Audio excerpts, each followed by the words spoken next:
കല്യാണം കഴിഞ്ഞാണ് എനിക്കൊരു മോനുണ്ട്. നീ വിഷമിക്കാണ്ടിരി, എനിക്കെന്ത് വിഷമം? എനിക്കൊരു വിഷമമില്ല. ഓൾറെഡി മാരീഡ് ആണ്. അപ്പോ ഭർത്താവ് എന്താ ചെയ്യുന്നത്? ഞാൻ ഒരു കാര്യം ചോദിക്കട്ടെ, കട്ട് ചെയ്യേ. എന്റെ ഫാമിലിയെ കുറിച്ച് ചോദിക്കണ്ട. അയ്യോ അങ്ങനെ പറഞ്ഞൂടാ, പിന്നെ ഞാൻ എന്തിനു വന്ന? നിങ്ങൾക്ക് ഉപദേശം തരാനല്ല ഞാൻ ഇവിടെ ഇരിക്കുന്നത്, എന്റെ അഭിപ്രായങ്ങൾ ഇവിടെ തുറന്നു പറയാനാണ് ഞാൻ ഇരിക്കുന്നത്. ഞങ്ങൾക്ക് എന്തും ചെയ്യാലോ. പറയുന്നത് നല്ലതാണോ? ഒരു പെണ്ണിനെ മുന്നിൽ ഇരുത്തിയിട്ട് ഇങ്ങനെ വായി വരുന്നതെല്ലാം വിളിച്ചു പറയുന്നത് നല്ലതാണോ? ഇപ്പൊ ഈ നിങ്ങൾ പറഞ്ഞ എന്ത് പോക്കൃത്തരോ, അത് എന്റെ നാട്ടിൽ വലിയൊരു തെറിയാണ്. ആണ് പോക്കൃത്തരം. ഈ പോക്കൃത്തരം ഞാൻ എന്റെ ഭാര്യയെ പോയൊന്നും മര്യാദക്ക് നിർത്തുവാന്ന് പറഞ്ഞാൽ നിർത്തിയിട്ട് പോണം, അല്ലാതെ വീണ്ടും അത് കള്ളത്തരമെന്ന് പറയല്ല. പിന്നെ നിങ്ങൾ ചോദിക്കാൻ പറയാൻ എനിക്ക് താല്പര്യമില്ലടോ.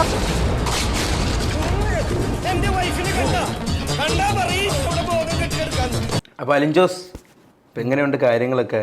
പുതിയൊരു വധുവിനെയൊക്കെ കിട്ടി. പോയടാ നിന്നെ പോലെ ഈ ടി വിക്കാരെ പോലെ വേറെ പണിയില്ലാത്തവരല്ല ഞങ്ങളൊക്കെ. ഞങ്ങൾക്കൊക്കെ വേറെ 100 കൂട്ടം തിരക്കാ. സിറ്റുവേഷൻ ഞാൻ പറഞ്ഞു, അവിടെ ചെന്ന് കഴിഞ്ഞാൽ നമ്മൾ കംപ്ലീറ്റ്ലി ഫുൾ ആവും.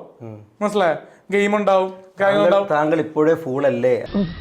ഒരു കയ്യബദ്ധം താങ്കളോട് നിൽക്കൂ, താങ്കൾക്ക് ചോദ്യങ്ങൾ ആ മയക്കെങ്കിലും തന്നിട്ട് പോവാമോ?